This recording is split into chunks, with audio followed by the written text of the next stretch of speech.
ideia seria a gente começar falando sobre os últimos números. Você poderia dar um panorama para... Deixa eu falar de forma geral. Agora pela manhã, é uma das coisas que as pessoas estão perguntando muito para a gente, quanto é fidedigno aquilo que a gente tem em termos de dados estatísticos, né? Por que isso? Porque o Einstein está, de certa maneira, até um pouco mais atualizado do que o próprio Ministério, né? Na sexta-feira, nós tivemos com o ministro, ele pediu para que a gente não soltasse os dados daquilo que era diagnosticado aqui dentro. Não acho que seja uma falha do Ministério, acho que existe uma diminuição no sentido de a gente poder ter aí uma atualização do site, né? A bem da verdade, ainda no Brasil, não aconteceu aquela ascensão exponencial, né? Ou seja, os números ainda não são os números gritantes que a gente viu fora, mas nós temos agora internados aqui no hospital cerca de 50 pessoas, né? Sendo que dessas 50 pessoas, aproximadamente umas 32, 33, já têm o diagnóstico de corona, e os outros não. Isso não significa que estão todos graves, né? Aliás, um dado que eu queria compartilhar com vocês é que só 20% dos pacientes que tiverem coronavírus vão estar sintomáticos. 20% vão estar internando, o que significa que só 4% interna. 15% desses 20% que vão internar vão para tratamento fundamentalmente clínico. E 5% vão para UTI. E aí metade vai precisar de cuidado intensivo, né? Qual é a intenção do Ministério? Por que a gente está recomendando tanto o isolamento de natureza domiciliar ou social? É para justamente tentar achatar um pouco essa curva para que esse período se prolongue.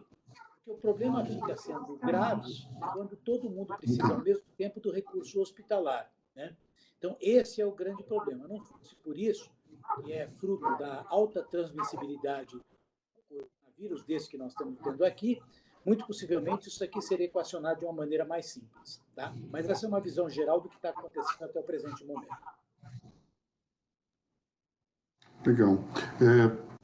Uma coisa que eu acho que seria interessante falar um pouco é sobre algo que nós conversamos já no começo da semana, sobre a disparidade entre os números oficiais e os verdadeiros. Hoje, as autoridades começaram a falar isso. O próprio ministro ontem se manifestou um pouco. Acho que seria interessante a gente, talvez, falar sobre isso, que muita gente se pergunta se os números são confiáveis por conta dessa dicotomia entre os casos reportados e confirmados e aqueles dos chamados assintomáticos, né? Por um lado, isso pode ser um problema que a gente não tem informação correta, mas, por outro lado, nós tivemos nos países também uma curva de e também de redução que pode ser observada da mesma forma, já que nesses outros países havia também digamos, um problema de acompanhamento dos casos assintomáticos. Quer dizer, o número que chegou não era talvez o real, mas a curva pode nos dar o aprendizado. Seria isso? Olha, deixa eu te dizer uma coisa, né? Tudo depende da tua capacidade de fazer o diagnóstico, né? Se nós tivéssemos como fazer pesquisa, tá, do coronavírus em toda a população, eu diria recursos humanos e técnicos, tá? E que não é simples, porque esse exame não é exame que você vai, faz em meia hora está liberado, tá? Ele tem uma certa automatização para partes dele, mas tem uma parte artesanal. É um exame que demora para ser feito, principalmente em larga escala. Os recursos que nós dispomos e mesmo fora daqui. E é interessante, Luiz, que está aparecendo um monte de startup agora, se aproveitando do momento, e achando que vai resolver essa questão de exame, o que não é fato e nem sei se precisa, tá? Por quê? Porque, na realidade, a primeira suspeição é de natureza clínica, né? Como é que aparece o indivíduo que tem coronavírus? É, no fundo, um quadro viral. Qual é o grande marco divisório para a gente se preocupar? É justamente a insuficiência respiratória, tá? Então, O que os serviços de saúde estão adotando e o Ministério está adotando?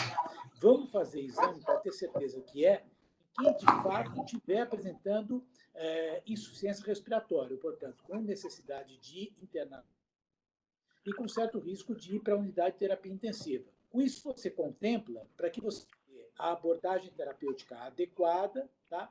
Mas certamente você vai deixar de notificar um certo número de casos. Muita gente possivelmente vai subnotificar. Por quê? Porque não vai poder dar, com certeza, o resultado.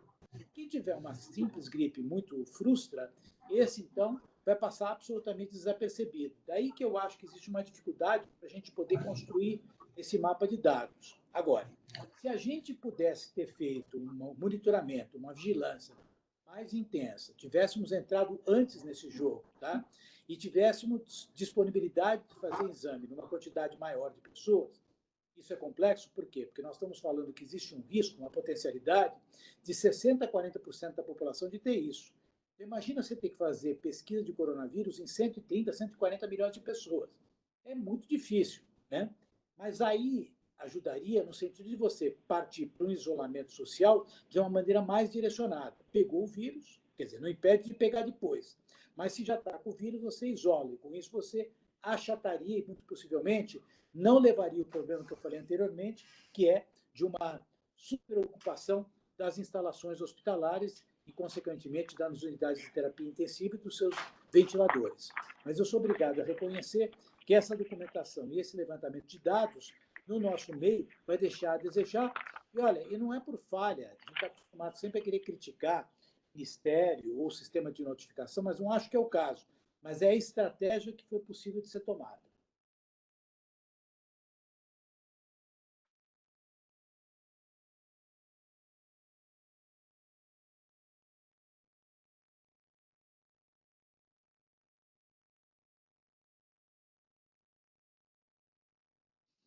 Deu para pegar, Luizio?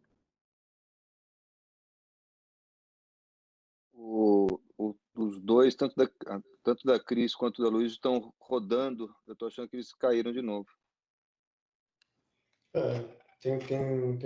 Bom, ele está pedindo aqui para o Enesine fazer, você, Ricardo, fazer a sua pergunta.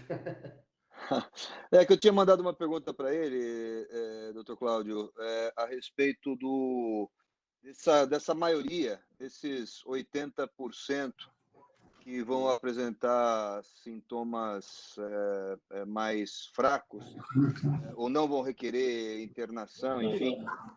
Se esse grupo vai... Qual que é a droga que está sendo usada e qual que é o tratamento clínico para esse grupo? Já existe uma droga com uma eficácia comprovada? Não, não tem tratamento, tá? É o que você faz para uma gripe, de maneira geral, né? Ele é assintomático, tá? Mas ele entra num grupo de suspeito, tá? Então, o que que acontece? Você monitora ele, você pede para ele não ter contato, mas não existe um tratamento específico. Aliás, para qualquer vírus, quer dizer, você tem que usar para os outros vírus, né, drogas antivirais, mas para casos mais graves. Esses pacientes estão sendo só acompanhados através de sintomáticos, repousando em casa, evitando contato, ou seja, aquela receita tradicional para a gripe. Obrigado.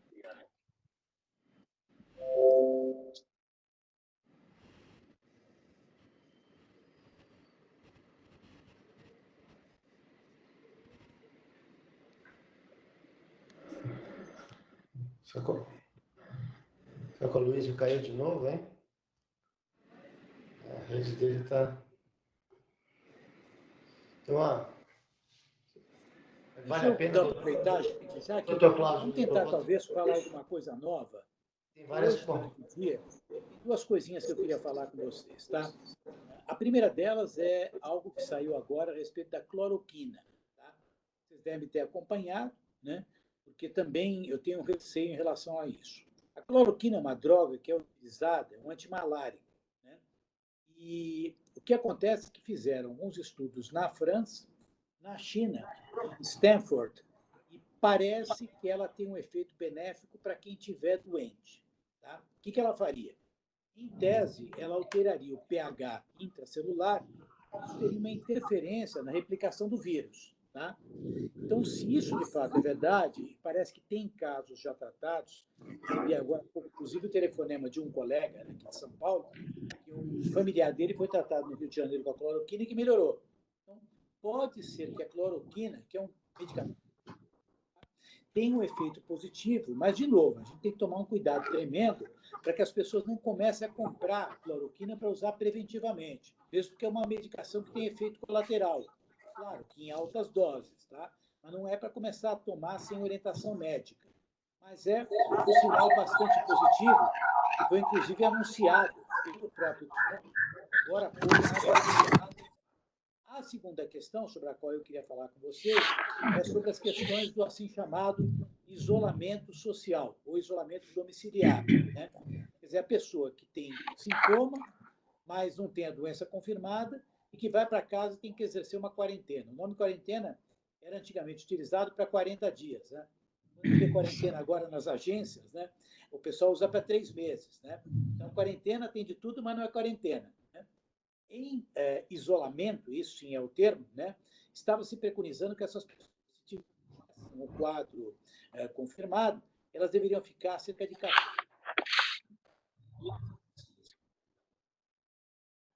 Porque sabe-se que elas são transmissoras no período entre 3 a 8 dias. Então, estão estimulando.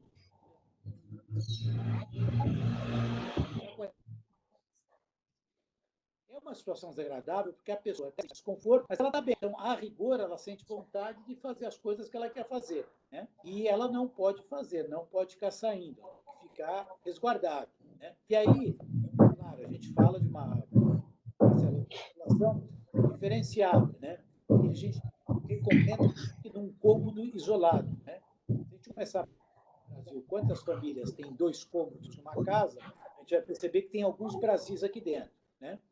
Mas o que a gente tem que procurar de fazer? Se tiver 2 cômodos, se tiver um cômodo só, essa pessoa, 2 cômodos, essa pessoa tem que ficar num só para ela. Tá? Tem que praticamente viver isolado, ela tem que fazer a cama dela, trocar a cama dela. Né? Quando trocar as roupas, tem que antes de levar.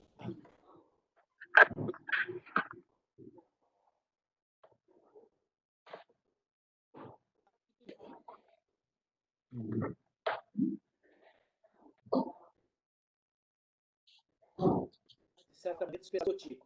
Caso não tenha 2 quartos, né, aí sim tem que ficar junto de novo, ter pelo menos 2 metros de distância, porque na verdade, viáveis, o vírus. Alguns dizem de 3 horas, outros falam até 12 horas, então tem que ficar desinfetando o tempo todo e procurar usar bastante álcool gel. Tá? Mas tem que fazer isolamento. Eu diria o seguinte, a não ser essa notícia da cloroquina, que de fato, se fizer efeito, é uma coisa que é muito positiva, o isolamento social é a grande arma que a gente tem no sentido de ter uma perspectiva que possa ser boa em termos de saúde populacional.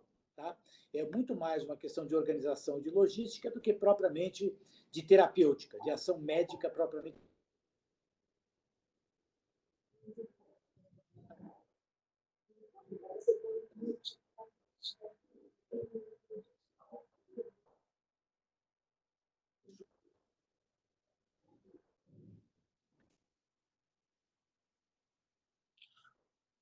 Sumiu. Luiz voltou? Sumiu. Sumiu tudo. Doutor Cláudio sumiu, não está dando para escutar.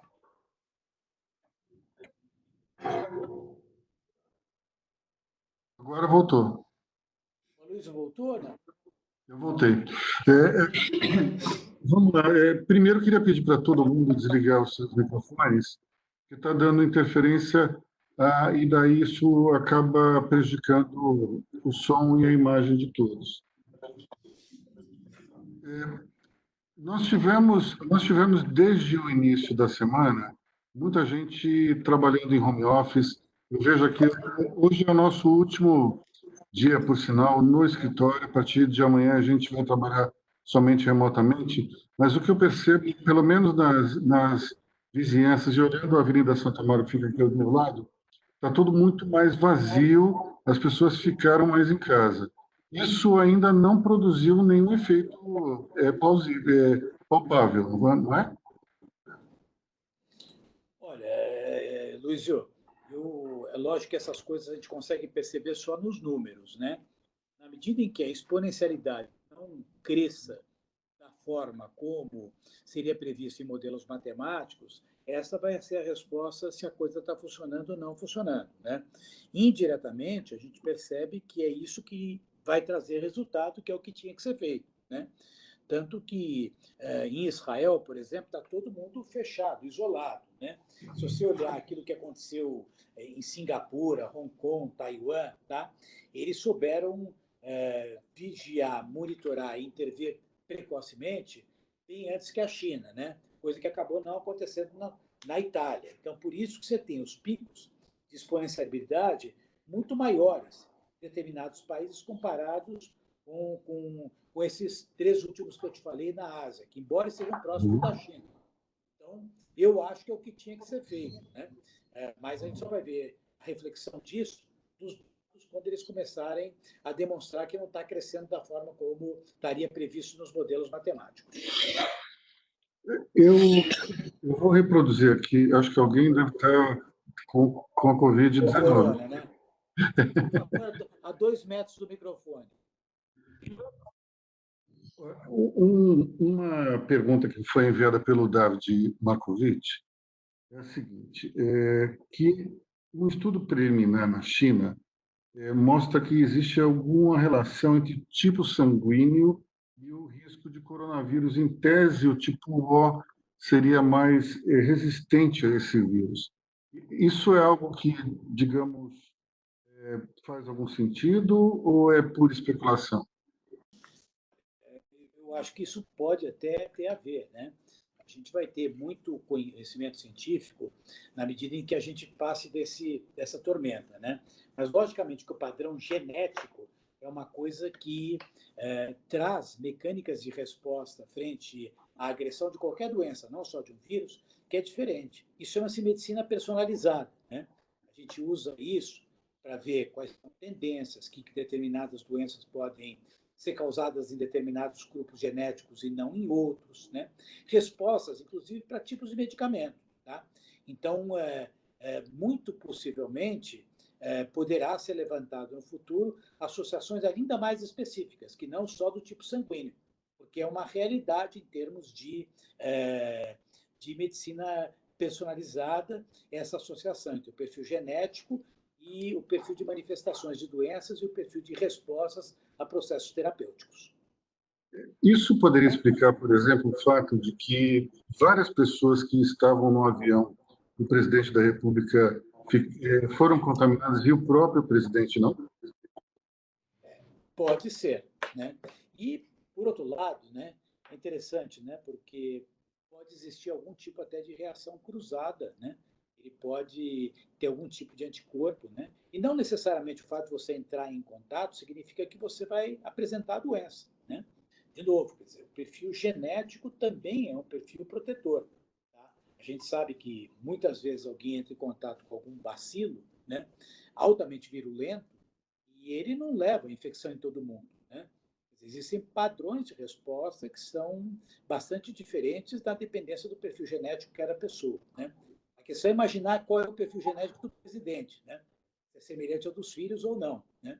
Mas tem que tomar cuidado, que é um assunto delicado. Hoje ele arrumou um diplomático graças ao filho. Tem que tomar cuidado, Luiz.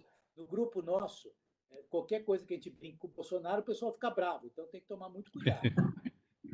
Olha, eu te diria que no grupo antigo isso acontecia com mais frequência. Acho que hoje, mas todo mundo, de uma certa forma, está preocupado mais, eu acho que com o país e com como é que a gente vai Sem sair dúvida. dessa situação, nos unindo e não brigando entre si, né? Sem dúvida. Uma pergunta do Edu Hollenberg Albuquerque, que é a seguinte: todas as pessoas acima de 60 anos estão no grupo de risco ou apenas aquelas que têm a composição com problemas pré-existentes? Tem um nome específico para essa condição, não tem? Na verdade, quando você olha a dispersão, hoje, a última publicação que a gente tem é que 7% dos casos aconteceram com pessoas com mais de 85 anos. Tá? 46% dos casos aconteceram com pessoas entre 65 e 84 anos. E 12% e 36% dos casos apareceram com pessoas entre 44 e 64 anos. Tá? Então, se você somar tudo que está aí, eu diria que acima dos 44 anos, você praticamente tem 88% dos casos. Tá? Por quê? Porque de 20 para 44 anos, você só tem 12% dos casos. Né? Acontece que quanto mais velho é a pessoa, maior é a taxa de mortalidade. Então, embora acima dos 85 anos você tenha só 7% dos casos, lógico, porque só 7%, porque em termos absolutos, de 85 anos de idade, você tem menos gente, né? Mortalidades, né? Nos 46% das pessoas que tiveram os casos entre 65 e 84, você concentra-se em 46% das mortalidades. Tá? Então, quando você quer assumir, vamos dizer, foco em termos de risco, né, essas populações são as populações mais vulneráveis. Por quê?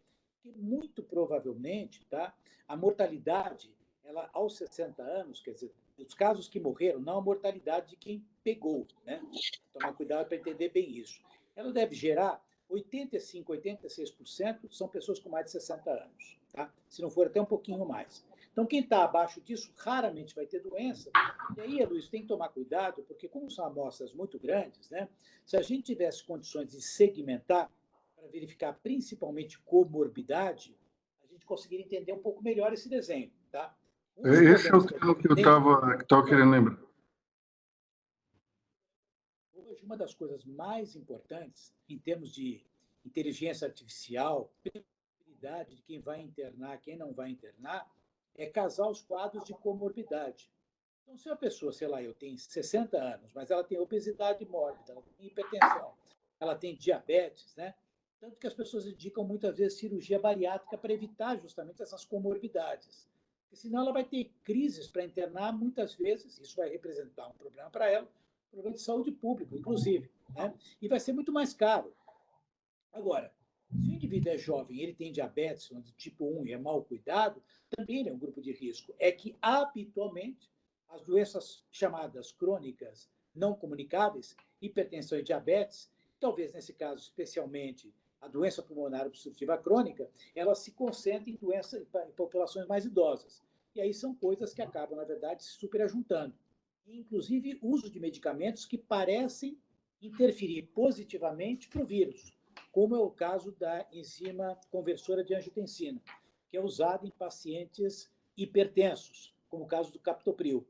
Então, esses pacientes têm que ter um cuidado maior, por quê? Porque essas drogas podem, de certa forma, favorecer a replicação do vírus e, portanto, seriam pacientes propensos a ter complicações mais graves e serem levados para as unidades de terapia intensiva. Cláudio, essa droga nova que a gente falou um pouco antes, infelizmente eu tinha caído da minha rede aqui, hidroxicloroquina, é isso, né? Cloroquina. Se não me engano, cloroquina, o remédio aqui chama Paquinol ou Reuquinol, uma coisa assim, os dois. A minha dúvida é a seguinte, já não tem mais esse remédio nas farmácias. Quanto tempo demora para que haja uma reposição desse tipo de medicamento? Você tem ideia? Olha, não é uma coisa complexa, porque é uma droga barata, tá? Existe genérico, a Sanofi também produz, tá? Então, se houvesse nesse momento, como já tem alguns estudos, eu falei antes de você chegar, de você voltar, tá? Na China, alguma coisa já foi publicada na França, e nos Estados Unidos, em Stanford, também já foi dito alguma coisa disso, a ponto do próprio Trump já se manifestar, né? Então, parece que essa droga interfere no pH da célula e, portanto, prejudica a replicação viral. O que é bom, se for verdadeiro, né? Parece que é. Já estão olhando no Brasil, nós estamos vendo, já tem algumas organizações que estão se mobilizando, né? Nesse momento, para evitar uma catástrofe de novo, né? E acho que o Ministério já tinha que estimular a produção. É um remédio barato, estimula, dá uma isenção de imposto, tá? Faz uma compra forçada aí de medicamento para poder administrar para largas populações. Vou pedir até para dar uma olhadinha aqui, quanto é que custa na farmácia? Quanto? R$70 o tratamento de um mês. Então, ficar isso, você não precisa tratar durante um mês, né? Você trata até por um período menor, pacientes nesse quadro. Então, muito provavelmente, um tratamento deve custar R$30, R$35. Quer dizer, eu acho que o governo Ele é preventivo? enorme de estoque nisso. E ele é preventivo ou você só pode tomar uma vez? Não é, aí que está, isso que é. Não é preventivo. De novo, aí é para usar para quem tem a doença. Tá? Aí talvez possa mudar um pouco o critério do Ministério. Então, veja, tem uma coisa que tem que ser pensada com epidemiologistas, também que tem infraestrutura, quer dizer, talvez essa linha de corte que a gente está adotando, que é a insuficiência respiratória, que seria um critério para o indivíduo ser admitido ou procurar uma rede hospitalar, talvez você precisasse subir um pouquinho a régua. Está realmente com uma tosse, está tendo febre. Então, para esses, vamos fazer o teste e vamos dar cloroquina. E, na dúvida, pode dar, né? Mas, de novo, aí já é uma conduta médica, não é algo que a gente possa deliberadamente dar para a população como um todo. Outra pergunta em relação a essa droga. Eu lembro que na época do Tamiflu, as pessoas tomavam meio que de uma forma desregrada, né? Se a pessoa tomar mais do que o necessário, pode se prejudicar ou não? Olha, pode. Na verdade, a cloroquina é uma droga que eu, particularmente, tenho uma familiaridade muito grande, porque eu sou oftalmologista, né? E, como oftalmologista, eu tenho que monitorar, porque a cloroquina tem na macro, né? Então, para dar efeito colateral, por exemplo, tomam cloroquina durante muitos anos. E eu tive muita segurança que os efeitos colaterais são mínimos, ou seja, eles são cumulativos ao longo do tempo. Então, não seria um problema tomar a cloroquina. Tá? Não vejo. Só acho que ele precisaria estar preparado para poder fornecer cloroquina para os casos que se mostrassem necessários. O Ricardo Inzini, que pelo jeito eu acho que ele faz parte do grupo de risco, porque ele está com outra pergunta aqui. Trata-se de uma situação sem precedentes, portanto, difícil de fazer previsões. Mas qual seria, em um cenário realista, o prognóstico da crise? Qual evento se espera para controlar a propagação? O isolamento não é uma solução permanente, sim paliativa. Seria somente o desenvolvimento de uma vacina para resolver tudo? Na verdade, são várias perguntas só, né? Na verdade, sim, né, Luiz? Mas isso demoraria um ano, né? Até lá, muita água vai rolar em termos de vidas humanas que a gente vai perder, né? Então, não é uma coisa que você produz rapidamente. Vacina você tem que testar, você tem que ver teste de sensibilidade, você tem que olhar eventos colaterais, né? Então, não adianta a gente imaginar que vai ser a vacina da noite para o dia. É a mesma coisa em relação a gente encontrar em termos de medicamento, né? Então, o que a gente está ensinando é que, logicamente, a gente lidando com isso, com o isolamento, a gente biológica, a gente consegue alongar o período de contaminação, menos gente procurando simultaneamente, né? E acho também uma coisa que é importante, a gente vai ter uma experiência nossa, em termos de protocolo de tratamento de síndrome de respiratória aguda, né? Então, quem tiver com problemas respiratórios, quer dizer, pode ser que a gente tenha maneira de tratar até melhor. Nós aqui no Einstein acreditamos que a performance da nossa UTI, e ela é de fato muito melhor comparado com outros do mundo, né? Ela poderá trazer períodos de utilização de respirador mais curtos. Tá? Nos Estados Unidos, aliás, na Europa, estão falando de períodos de intubação de até 21 dias. Eu até cobrei hoje, perguntei para o nosso pessoal, mas vocês não acreditam que vocês conseguem menos tempo? Eles falaram, sim, nós acreditamos que sim. Um monitoramento mais próximo, avaliando mais dados, mais indicadores. Mas tudo isso em medicina não é tiro e queda, né? São coisas que têm que ser feitas com zelo, com equilíbrio, né? E a gente vai ter a resposta aos poucos. Outra pergunta aqui, que a Cris me encaminhou, mas eu não sei quem é o autor, é o Marcos Haddad, na verdade. Realmente é necessário um isolamento social absoluto? Por quanto tempo, na sua opinião? E pelo que eu estou vendo da imagem do Marcos Haddad aqui, ele está em casa em isolamento social quase que absoluto, porque está a família dele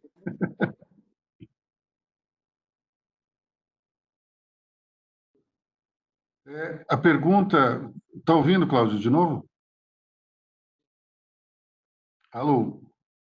A rede dele está ruim, né? Ela estava muito picotada. Você falou, mas eu peguei picotada. Se você quiser, ao mesmo tempo, a Cris passar por escrito, até ajuda um pouquinho. Tá? Não, a pergunta é o seguinte, que o Marcos Haddad perguntou, realmente é necessário o isolamento social absoluto para toda a população? E se é, por quanto tempo, na sua opinião? Eu fiz uma brincadeira que ele está no isolamento social, porque eu estou vendo aqui na câmera as filhas dele passando para lá e para cá, então ele está cumprindo a determinação das autoridades. Veja, é a única medida até o presente momento. Tá? E a gente coloca como prazo, hoje, pelo menos 10 dias. Tá? Eram 14 e a gente já consegue concluir que dá para ser enxugado para 10 dias. Mas é a única forma que tem de você poder, nesse momento, participar, no sentido de diminuir a transmissibilidade. Tá. Outra pergunta aqui do Beto Hassi. Se houver mutação do vírus, podemos ter outra crise similar no ano que vem? Em tese, sim, né? Mas muito possivelmente, aí, eu acho que mais bem preparados. Inclusive com kits para fazer diagnóstico mais precocemente, possivelmente com alguma vacina que possa já estar pronta, tá?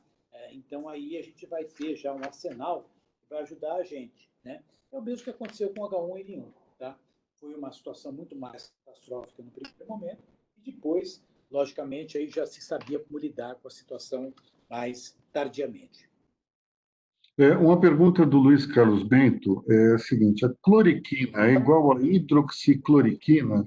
Esse remédio foi muito usado na cura da malária, mas atualmente está sendo utilizado, entre outros, no controle da sarcoidose, que, por sinal, é uma doença que ganhou uma certa notoriedade no seriado do Dr. House, porque se falava toda hora nessa doença. Na verdade, é usado cronicamente. É a mesma droga, tá? É utilizado para malária, mas não é só para malária. Doenças reumáticas, é usado para sarcoidose também, que é uma doença granulomatosa, que também acomete os olhos, tá? Então, é uma medicação bastante corriqueira, né? E que já tem domínio por parte da comunidade médica há muitos anos. É que, no caso, para esse tipo de abordagem, é uma utilização off-label, né? Ela não é prescrita para isso. Mas isso não impede que use dentro de um critério médico, né? Então, se por acaso estiver fazendo efeito, não haverá problema em administrar. Barato, rápido, acessível e se conhece como.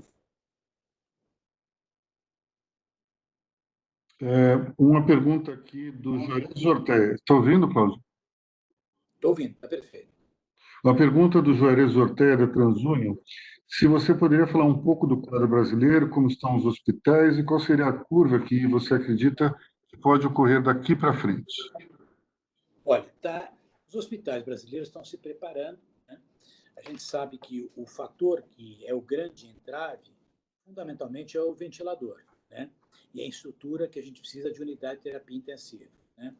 As outras questões são questões relativamente simples, por quê? Porque são pacientes que inspiram algum cuidado, mas não vão precisar de suporte. Esse suporte terapêutico que eu falei para você, ele acontece em 50% dos pacientes que forem admitidos em terapia intensiva. Eu falei alguns números no começo, Luiz, que dos sintomáticos vão internar. Tá? Aliás, daqueles que tiverem doença, 20% serão sintomáticos. Dos sintomáticos, 20% serão internados. Tá? O que significa dizer que aproximadamente 4% vai internar. Tá? Desse 4% que vai internar, 3/4 vão ficar nos quartos normais. Esses 3/4, exceto uma insuficiência de quartos que a gente poderia tentar resolver, disponibilizando até, transformando quartos talvez em enfermarias, né? Buscando apoio até de estrutura de hotel, no limite. Né? Esses são relativamente simples, desde que a gente tenha material humano para dar suporte para eles, né? Que é outro problema que a gente tem no nosso meio. Carência de enfermeiro, carência de médico, para atender esse contingente todo ao mesmo tempo. mais 5%, ou seja, um quarto desses que vão ser pacientes que vão para a UTI, metade deles, esses precisarão de cuidado de terapia intensiva mesmo. Se os números forem cavalares, a gente não conseguir achatar a curva de transmissibilidade, tá? E crescer na exponencialidade que estava desenhado, né? A gente vai ter um pico muito grande lá por volta do dia 14 e 15 de abril, para todos os hospitais, né? Eu acho que, nesse sentido, quer dizer, o sistema de saúde brasileiro tem que ser entendido de uma vez por todas como um sistema. Não vai ter privado, não vai ter público, quer dizer, cada um vai ter que ajudar o outro nas suas habilidades, né? E aí eu não sei se a gente não vai chegar numa situação extrema como aconteceu com a Itália, quando eles tiveram que fazer uma linha de corte. Quer dizer, tem mais de 80 e tantos anos, tem comorbidade, quer dizer, tem muito pouca chance de sair, então nem entuba, deixa o paciente morrer. O que é lamentável, né? Isso foi adotado no período de guerra, né? Quem tratar, né? É super complexo uma decisão dessa natureza, né? A expectativa da gente é, por isso, de novo, que a gente capriche na questão do isolamento domiciliar, do isolamento social, com isso, achate um pouquinho essa curva epidemiológica, esse pico não seja tão exacerbado, ou seja, acontece mais em forma de platô, né? E com isso a gente consiga, de certa maneira, fazer e repetir a experiência daqueles países asiáticos que não a China. Não totalmente, pelo menos em parte. E agora, quem sabe, surgindo a questão da utilização da cloroquina, a gente tem um desenho talvez diferente desse. Como a gente já tem quase um mês para chegar nesse momento de pico, com essa notícia da cloroquina, vamos ver como é que a coisa avança nos próximos dias. Eu, por enquanto, estou fazendo aquilo que eu posso fazer como médico e dentro da formação de opinião que consigo ter. Tá? Estou insistindo com as pessoas para que façam aquilo que você está fazendo na tua companhia. Né? Evitar conglomerado de gente, conglomerado de pessoas, né? Evitar espaços onde você tem muita encontro de família, quer dizer, tentar segurar situações como essa e, no limite, até distanciar da própria família. Né? É isso que vai ajudar, mas não vai ajudar tratando a doença, vai ajudar amenizando o poder de transmissão. E, portanto, fazer com que isso aconteça de uma maneira um pouco mais bem distribuída na linha do tempo. Tem algumas perguntas aqui, só que eu vou mudar um pouco a ordem, porque o Cláudio Halp, da HP, fez uma pergunta que a gente estava falando. Uma vez que é recomendável ficarmos em casa e que exige um gargalo no atendimento hospitalar, não seria recomendável que as pessoas tomassem cloriquina no primeiro sintoma de gripe, mesmo sem uma avaliação médica? Olha, não. Tá? Eu acho que isso daqui vai criar primeiro uma corrida às compras da cloroquina, tá?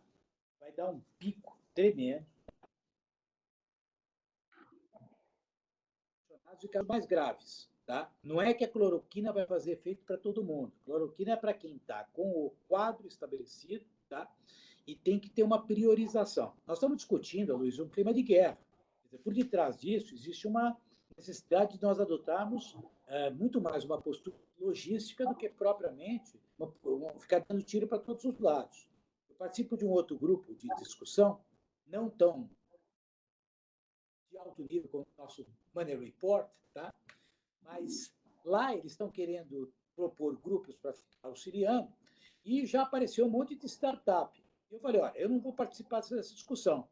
Eu estou achando que essas startups estão muito mais vender serviços e oportunidades de ganho de dinheiro do que tratar e dar segurança para a nossa sociedade. Então, vamos com calma na cloroquina. Eu já até coloquei isso em mídia social, como eu estou moderno agora, tá? Estou nas mídias sociais. Então, já coloquei. A cloroquina é para casos selecionados e quem tiver, de fato, avançando para um caso mais grave.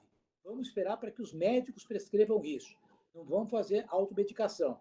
Isso pode ser uma catástrofe e levar a uma perda de ter remédio. Aliás, agora à tarde eu recebi 4 ou 5 mensagens de gente me pedindo, pelo amor de Deus, para arrumar uma receita para cloroquina e se tem para distribuir aqui no hospital. Então, eu estou respondendo.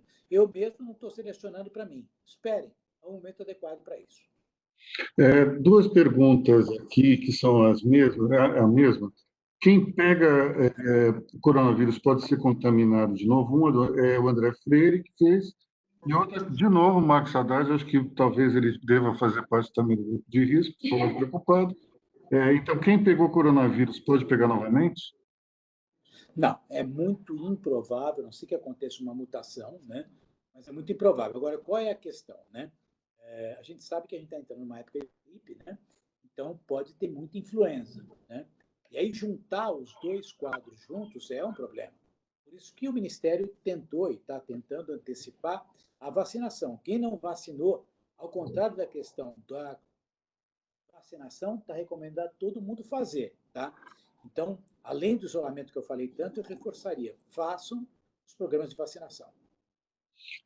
Ou seja, mesmo que a vacina não seja específica para o coronavírus, então ela seria recomendada. Então, a pergunta do Porque evita que você, na verdade, tenha os.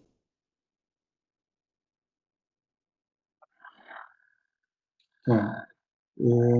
Está ouvindo, Cláudio? Você subiu aqui da minha tela.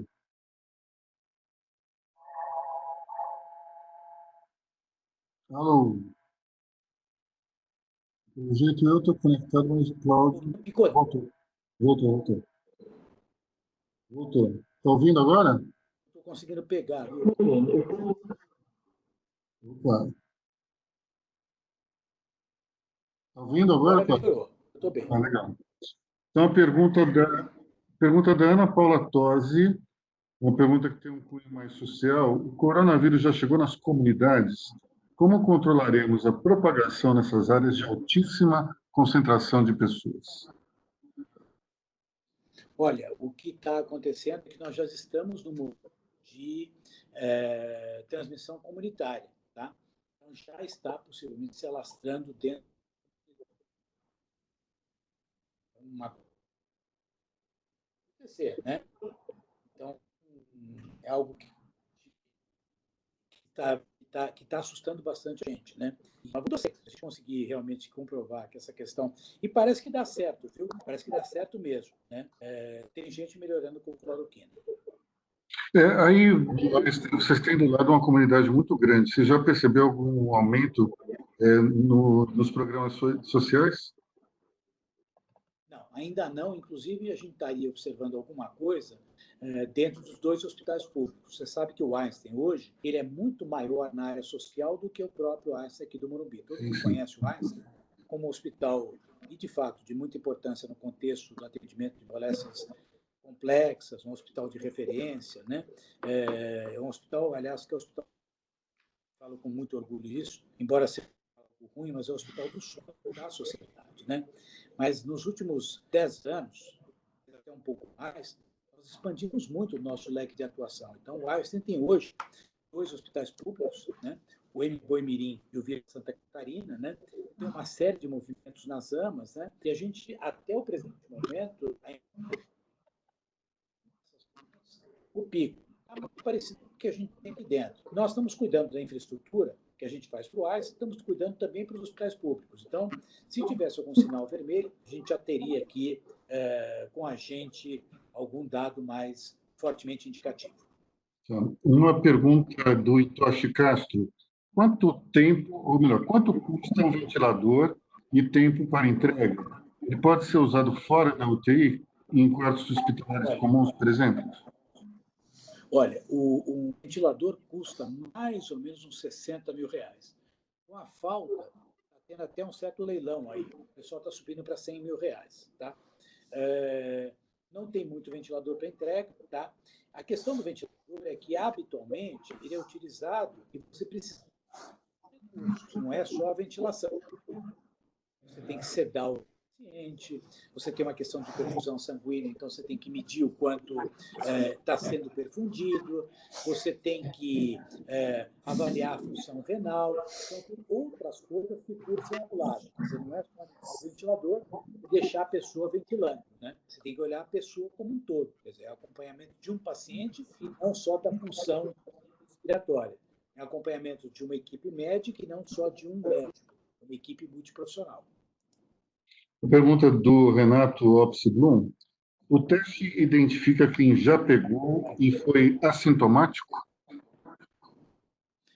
Sim, ele pode pegar alguém que foi assintomático também, né? A questão é que justamente não está se fazendo o teste em quem é assintomático, porque em termos de capacidade de a gente fazer isso, a gente não teria, né? E mesmo porque o teste dos assintomáticos ele tem uma especificidade menor que 40%. Tá? Então, não tem, vamos dizer, uma razão de fazer em assintomáticos. Uma pergunta da Marli Parra: não seria melhor seguir o que países que já tiveram sucesso na redução da crise, como China, Coreia e Itália?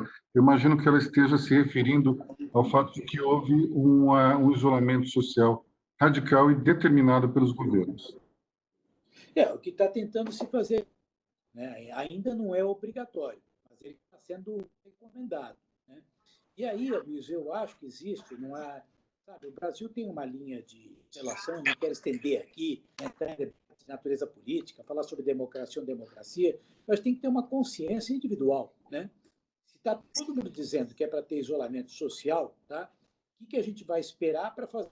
Né? Então, as autoridades falando, os formadores de opinião, as boas organizações, aqueles que têm reputação na área médica, né? Então, as pessoas já deveriam ter feito isso, né? É lógico que não é uma tarefa tão simples. Por exemplo, fecha uma escola, né? As crianças não vão para a escola, com que elas ficam? Elas ficam com os avós. O avô é justamente o grupo mais vulnerável.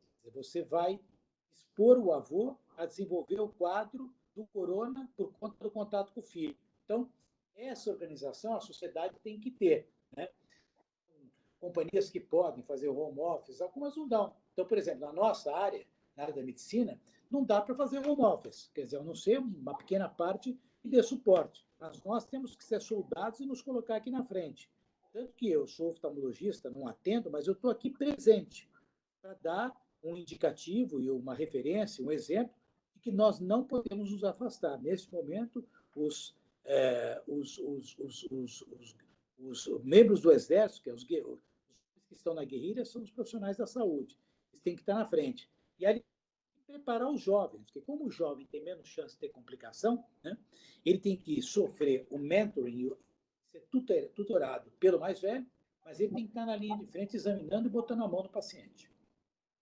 Então, me mandaram uma reportagem aqui do New York Times que mostra os países cuja curva está em flexão de baixa, os que estão saindo e aqueles que estão no início desse processo. E nós temos aqui, ó, o Brasil com 68 casos por dia, mas ainda muito longe da Itália, que se mostra no topo com 2.943 casos diários. Quanto tempo para a gente chegar a esse nível, se é que a gente vai chegar? Olha, a gente tem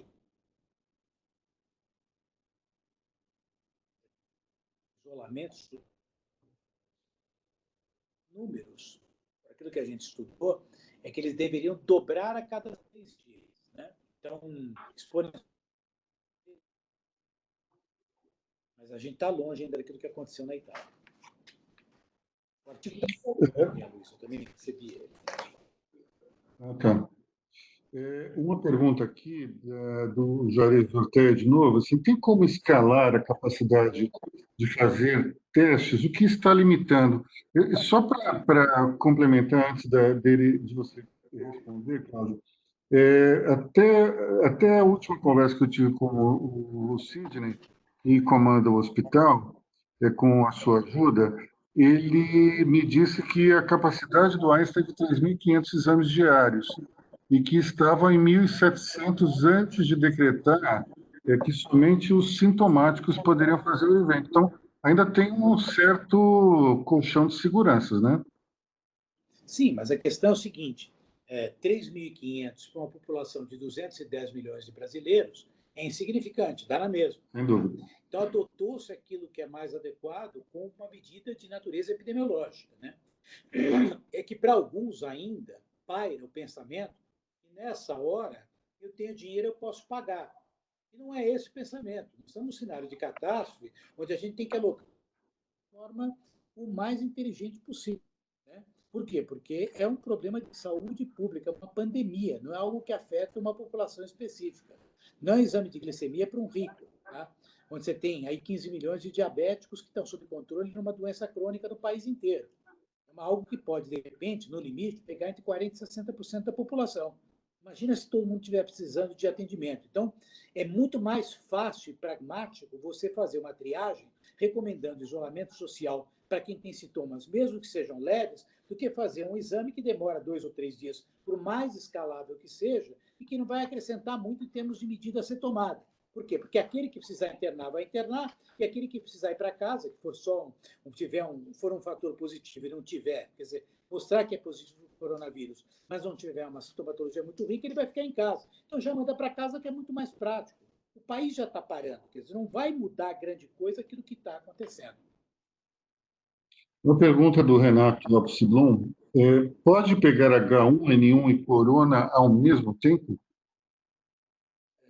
Pode. Bom, mas aí como é que fica?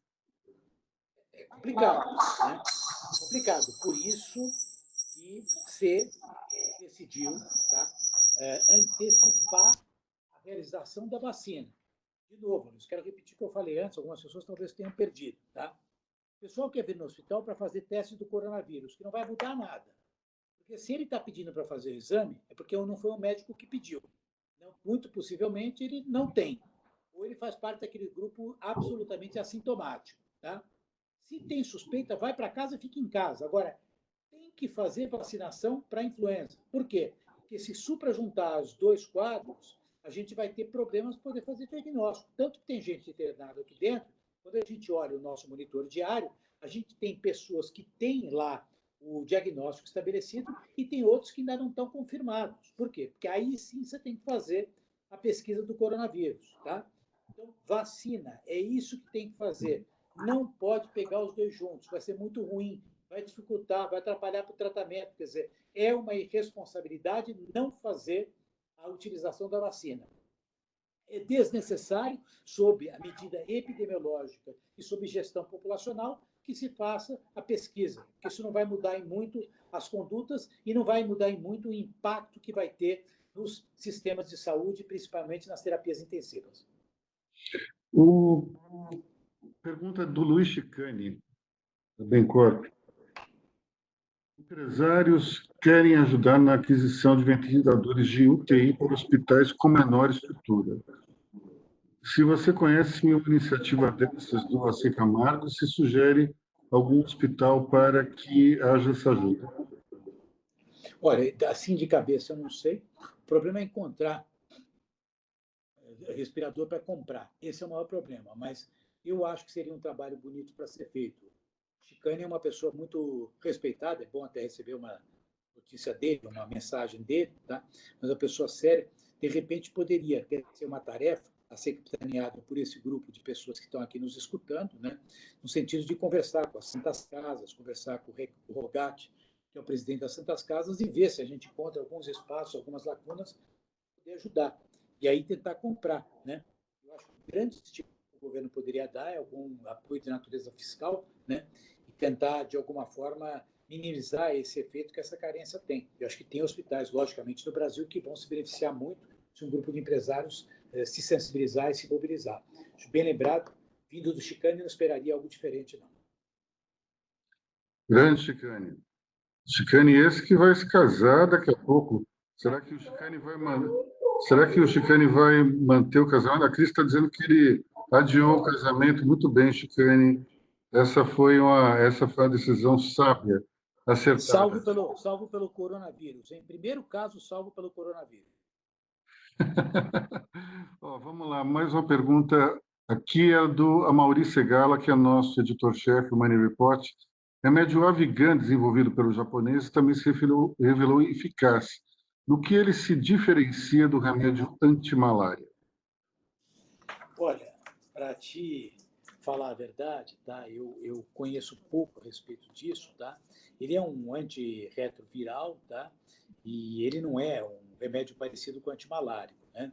Eu não sei exatamente como é que ele funciona, né? O antimalárico é outro tipo de funcionamento da microbiologia, tá? Ele já existe e já há 5 anos, né? mas não se mostra, pelo menos não tem significado estatístico até agora, que a gente possa dizer que funcione. Pode ser coincidência. Em medicina, gente, o que a gente tem que saber é o seguinte, né? Quando a gente vai testar um medicamento, tá? São tantas variáveis que entram, que às vezes você tem uma experiência com um medicamento que funciona, mas que não tem nada a ver com o tratamento para larga escala ou para aquela doença, né? Então, precisa tomar cuidado para não ter conclusões, eu acho que precipitadas, né? Não tem nada publicado a respeito de que isso funcione.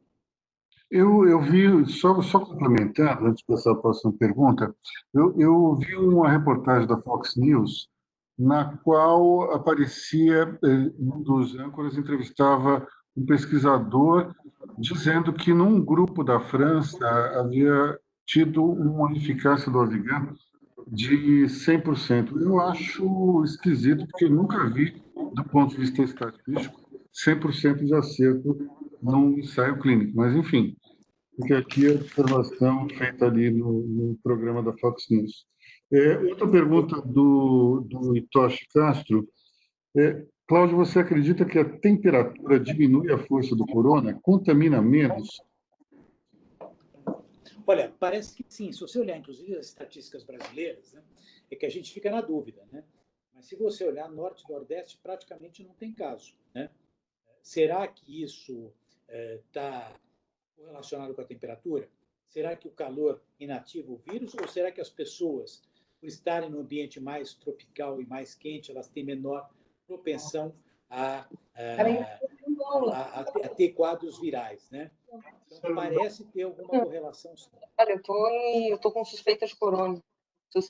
Opa, estou pedindo, alguém está falando da suspeita de corona aí? Pode reduzir o volume, porque senão está atrapalhando o Cláudio.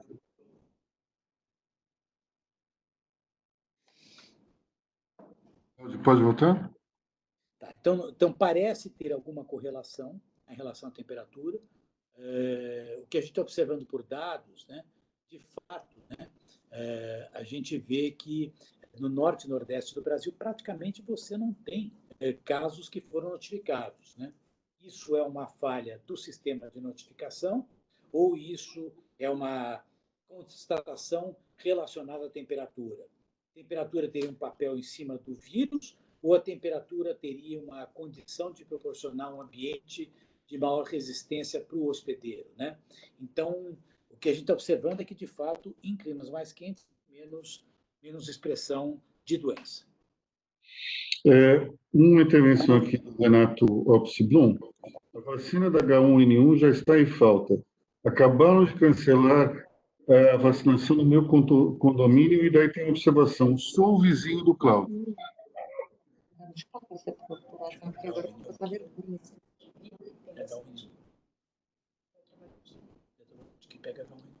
Olha, o Opsi-Blum, acho que ele está querendo, na verdade, que é um desconto.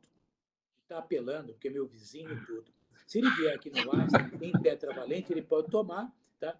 Ele é um rapaz simpático e pode pagar pela vacina. Não precisa dar. Você está chorando aí, mas você pode pagar que você vai ter a vacina tetravalente, tá? Se não conseguir, eu estou aqui para te ajudar também, tá? Só não vou aplicar que você é muito feio. Especialmente agora com a LGPD, problema de caixa, o Renato Exatamente. É isso aí, isso aí. Mais uma pergunta em relação a essa questão da temperatura. A gente ainda não sabe se é o fato de que o calor faz as pessoas circularem mais fora e haver menos concentração, ou se o vírus, de fato, ele tem um problema de resistência com temperaturas mais altas. Quando é que a gente pode saber disso? Tem algum estudo já sendo desenvolvido em relação a isso? Olha, deve ter muita coisa correndo, Luiz, simultaneamente, tá? Mas nada conclusivo, né? Muitas dessas respostas a gente vai ter ao longo do tempo, né? Tem relação? Tem. A gente vai ter algo muito mais consistente mais para frente. Bom, eu vou repetir uma pergunta que eu fiz para você quando nós realizamos a entrevista aqui no estúdio, que, como a gente tem uma audiência um pouco mais ampla hoje, é o seguinte: por que nós não temos nenhum caso registrado na Rússia? Bom,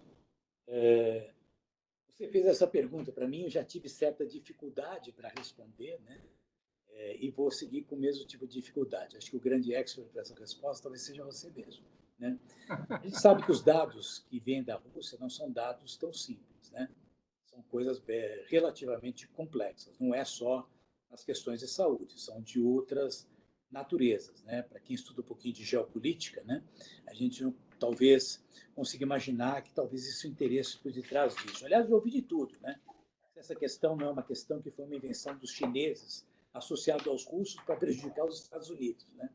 Não sei por quê, tá? Talvez eles estejam vetando algum tipo de divulgação, tá? Não é infrequente que a Rússia faça isso, né? Aliás, eu acho que é uma pena, né? Numa questão envolvendo saúde, acho que nós temos a obrigação de democratizar o acesso à informação, né? Porque isso vem a rigor para ajudar medidas futuras, né? Nós nos preparamos para uma série de enfrentamentos durante todos os últimos tempos, né? E eu vejo que é pouco para estruturar o sistema de saúde. Você me acompanha há muitos anos, né, Luiz? E eu, graças a Deus, tenho o privilégio de ter o convívio com você. Você sabe que há muito tempo eu critico os sistemas de saúde, né? Eu acho que ele é muito centrado em modelos hospitalares, quando que 90% daquilo que as pessoas precisam são modelos não hospitalocêntricos, né? Você sabe que eu critico muito esse corporativismo médico que segura a utilização da telemedicina.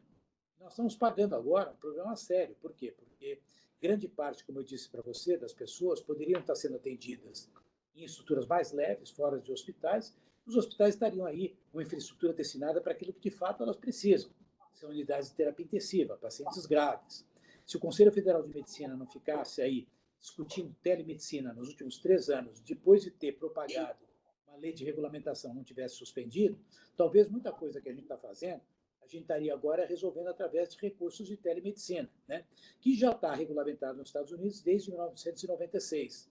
Na Inglaterra, 98, e até Angola já tem telemedicina regulamentada. E aqui o saúde precisa determinar, através de uma medida, que está liberado a telemedicina para os casos envolvendo as questões do coronavírus. Então, acho que a gente vai ter que repensar todas as questões, como a gente lida com as questões de saúde, né?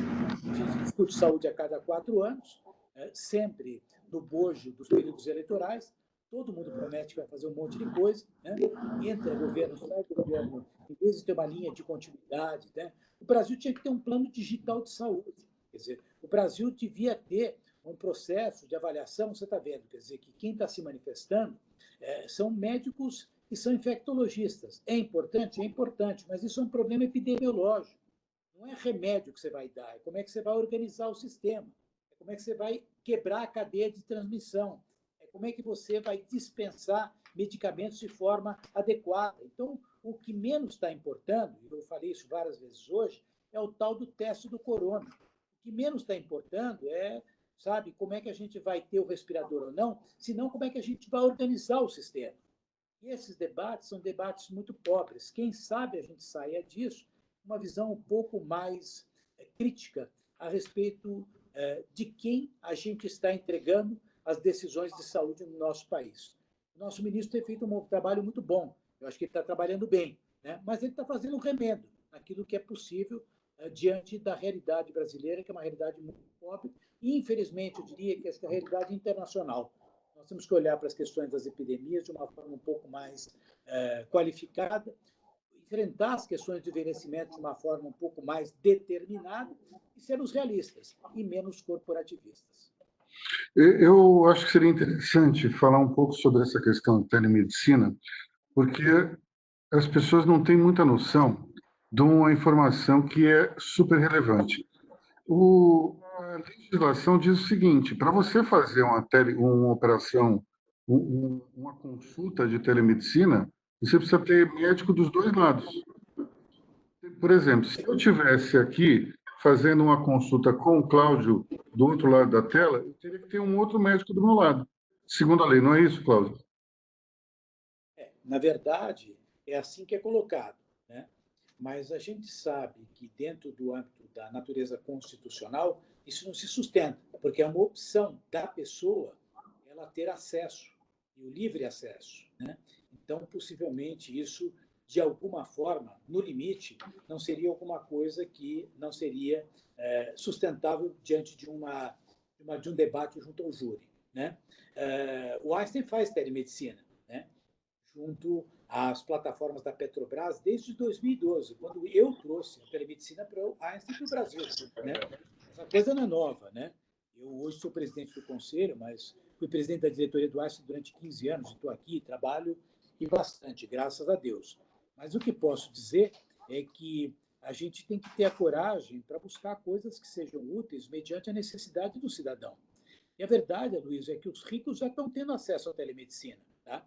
Se amanhã você tiver uma hemorragia no teu olho, tá? E você tiver alguma dúvida, tenho certeza que você vai tirar uma fotografia e vai mandar o teu oftalmologista de confiança. Espero que seja eu, mas poderá ser outro, né? Essa pessoa vai opinar. Se amanhã você tiver uma dúvida de um índice, você fez aleatoriamente, né? Eu tenho um familiar muito próximo que há cerca de 4 semanas atrás teve uma dor no peito na praia, tá? E foi locomovido para um pronto-socorro em Boiçucanga. Não preciso dizer para você que tinham limitações técnicas lá estabelecidas, né? Foi feita uma fotografia do eletrocardiograma dele, né? Foi feito um FaceTime, ele explicou o sentimento da dor e graças, lógico, tinha um médico local que era bom, mas o médico à distância deu algumas orientações e fizeram um trombolítico nele. E ele saiu sem qualquer lesão na parede cardíaca e provavelmente sairia um debilitado ou alguém com uma insuficiência cardíaca caso não tivesse esse tipo de suporte. A gente vai para os Estados Unidos, tá? Eu tive a chance de visitar lá na Universidade de Miami, tá? Uma base de cirurgia robótica, onde os pacientes eram operados no Irã através de robótica, né? E isso era feito por telemedicina. Você tinha um cirurgião geral, mas tinha uma coisa muito específica que precisava da atividade, da atuação de um cirurgião vascular, por exemplo. Então, esse cirurgião vascular entrava à distância, às vezes orientava, e às vezes, por robô, fazia, né? E assim vai, tem uma série de frentes que poderiam andar. Logicamente, quando você faz isso, você elimina determinados gargalos da cadeia produtiva. Menos gente ganhando, menos atravessador, menos custo, mais gente prejudicada, né? Por isso que, de fato, quando a gente começou a falar muito sobre telemedicina, houve uma reação muito negativa por parte dos médicos. Só que, infelizmente, ninguém está tão preocupado com a questão da segurança do paciente. Porque as pessoas têm que ter, na verdade, bom senso, né? Eu não vou fazer uma orientação para o paciente num glaucoma agudo pelo sistema do Skype. Vou poder direcionar ele para ser atendido presencialmente.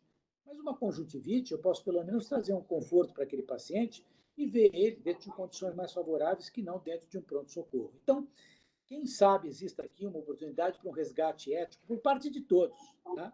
Mesmo porque quem usa a telemedicina, e aí eu digo paciente, está contente e repete a experiência num período de tempo relativamente curto. Então, vamos esperar para ver o que vai acontecer. Quem sabe a gente saia um pouco melhor quanto ser humano dessa nefasta sobre a qual nós estamos tendo que passar. Olha, dois comentários aqui, antes de fazer a próxima pergunta. O primeiro do Renato Alpsibon, dizendo: estamos em emergência e calamidade pública, situações que afastam algumas proibições legais. Entendo que o uso de telemedicina poderia ser usado nessa circunstância excepcional. Ele, como advogado, eu acho que é interessante essa opinião. A segunda opinião é do Luiz Carlos Bento, que é um tanto quanto jocosa, eu diria. Com a informação do Cláudio sobre a Rússia, vou parar de tomar meu litrinho de vodka diário. Achei que estava blindado, pelo jeito não. E o Luiz Ticani diz o seguinte: o ministro Mandetta está cuidando pessoalmente disso, está liberado para o coronavírus, mas um país como continental, como o Brasil, a concentração de médicos nas capitais é a única solução.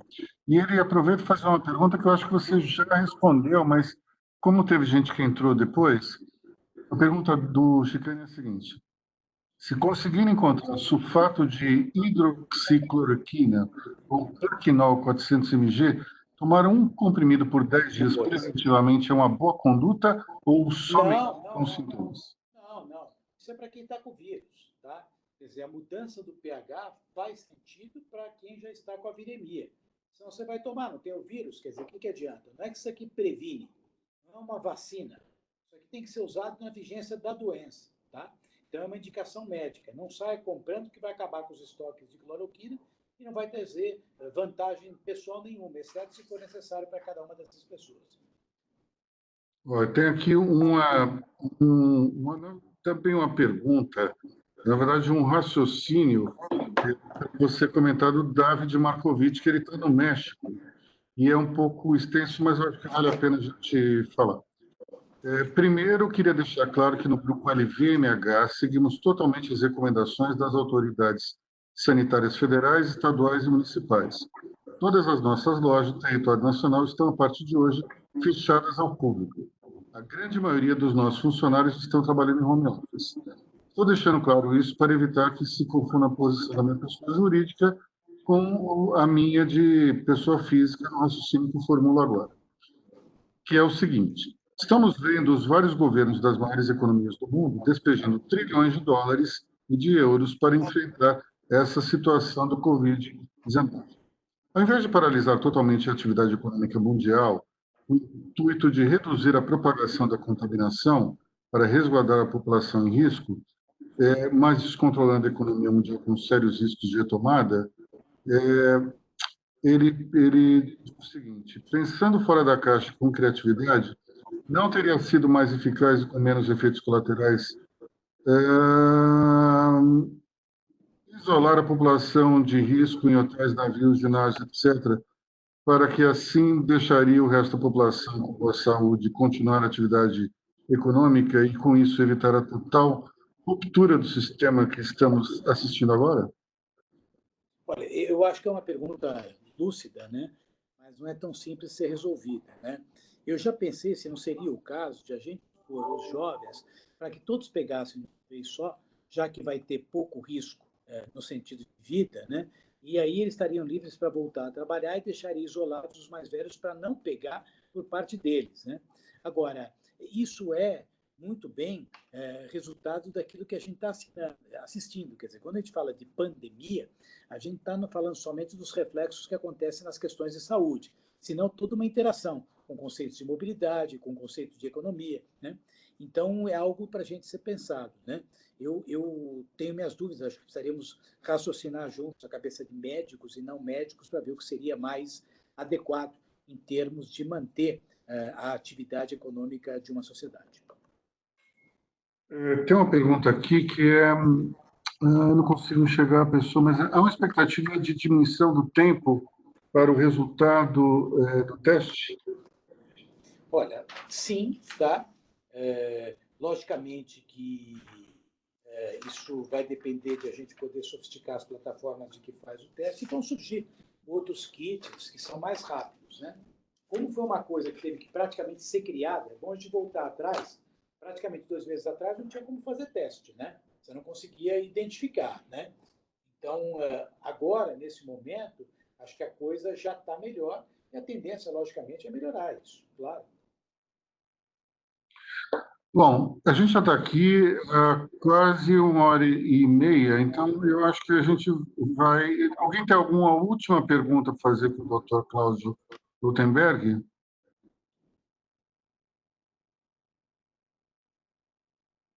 Pelo jeito, não. Diante desse silêncio sepulcral, eu acho que a gente conseguiu cobrir bastante a questão.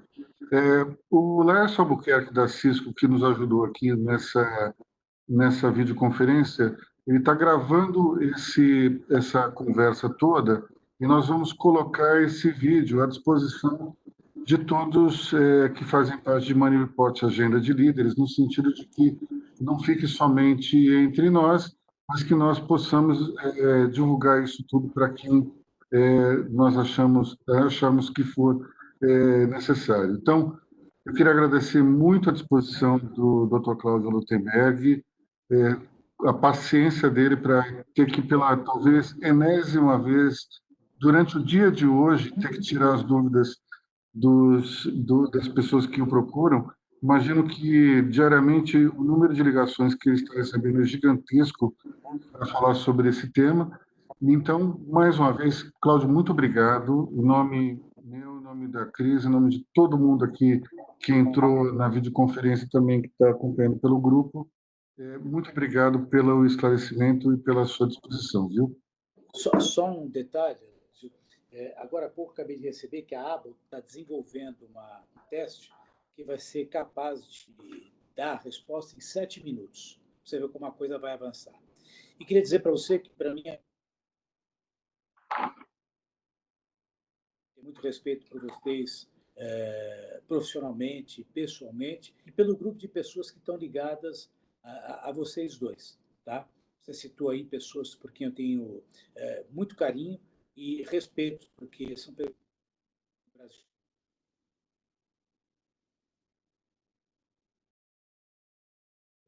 Irmão,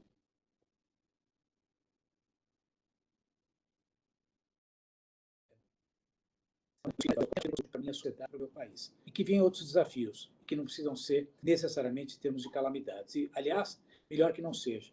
Muito melhor a gente mudar a estrutura, trabalhar para um Brasil melhor, que tem que compensar, às vezes, despreparos e erros. E eu acho que você, Aloysio, abre essas portas e, para mim, pessoalmente, você só me estimula. É um privilégio a minha amizade com você. Obrigado pelo convite. Cara, muito obrigado. E como eu já te falei uma vez, vou repetir aqui na frente de todos, nós precisamos de um nome como você na política e para cuidar da saúde do país, da cidade, do Estado, não importa, mas a sua contribuição para a sociedade ela é importantíssima e eu acho que é a hora de você começar a considerar essa possibilidade.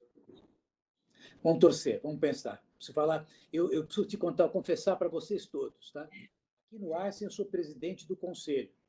Na pequena empresa oftalmológica que eu tenho hoje, eu também sou presidente. Mas lá em casa eu sou vice-presidente.